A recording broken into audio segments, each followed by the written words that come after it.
છો NN news. હું છું એન્કર અર્પિતા પટેલ. હવે જોઈએ અગત્યના સમાચાર.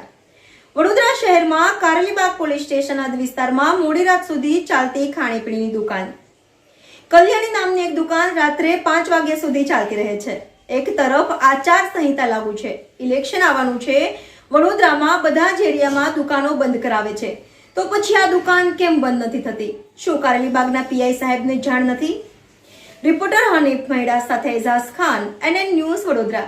દર્શક મિત્રો, તમારી આસપાસ બની રહેલી અવનવી ઘટનાઓ વિશે જાણવા માટે NN ન્યૂઝને લાઇક કરો, શેર કરો, સબસ્ક્રાઇબ કરો અને બેલ આઇકન પ્રેસ કરો, જેથી આપને નોટિફિકેશન્સ મળતી રહે.